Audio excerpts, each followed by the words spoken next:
তৃণমূল কংগ্রেসের 29তম প্রতিষ্ঠা দিবস উপলক্ষে কালিয়াচক 3 ব্লক যুব তৃণমূল কংগ্রেসের উদ্যোগে গোলাপগঞ্জে বিভিন্ন অনুষ্ঠানের মধ্যে দিয়ে প্রতিষ্ঠা দিবস পালন। বৈষ্ণবনগর বিধানসভার কালিয়াচক 3 ব্লক যুব তৃণমূল কংগ্রেসের উদ্যোগে 29তম তৃণমূল কংগ্রেসের প্রতিষ্ঠা দিবসকে কেন্দ্র করে দলীয় পতাকা উত্তোলন, কেক কেটে ও প্রায় 3000 কম্বল বিতরণ করা হলো। কালিয়াচক 3 ব্লকের অসহায় মানুষদের হাতে তুলে দেওয়া হয়।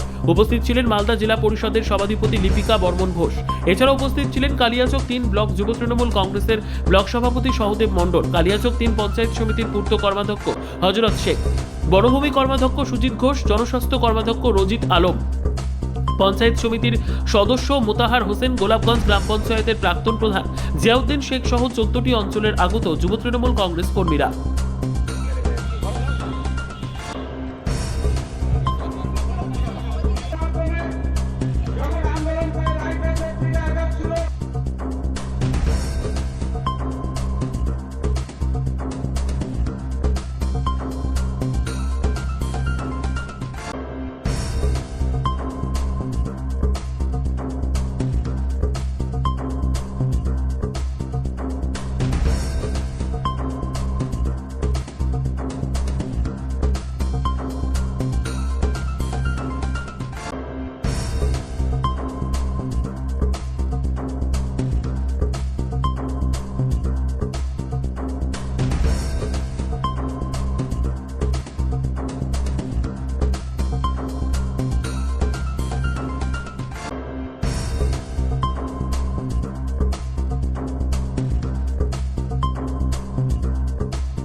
অভিষেক ব্যানার্জির নির্দেশ মতো প্রত্যেকটি মালদা জেলার প্রতিটি ব্লকে অনুষ্ঠিত হচ্ছে। আজকেও সেই মতো কালিয়াচক 3 ব্লকে অনুষ্ঠিত হয়েছে এবং তার পাশাপাশি এখানে কিছু বস্ত্র বিতরণ অনুষ্ঠান ওনারা রেখেছেন। ওনাদেরকে এই জন্য সাধুবাদ জানাই যে ওনারা সামাজিক বিভিন্ন ধরনের সামাজিক সেবামূলক কাজ করে চলেছেন, যারা তৃণমূল কংগ্রেসের কর্মীবৃন্দরা রয়েছেন প্রত্যেকে। এবং আপনারা জানেন মাননীয় মুখ্যমন্ত্রী আপনাদের পাশে সবসময় আছেন।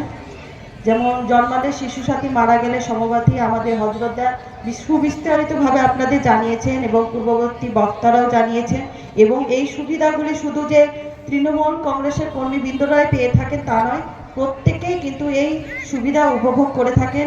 তার পাশাপাশি আমাদের যে পঞ্চায়েত সমিতি, গ্রাম পঞ্চায়েত, জেলা পরিষদের মাধ্যমে আপনারা দেখতে পাচ্ছেন ইতিমধ্যে বিভিন্ন ধরনের রাস্তা, পথশ্রী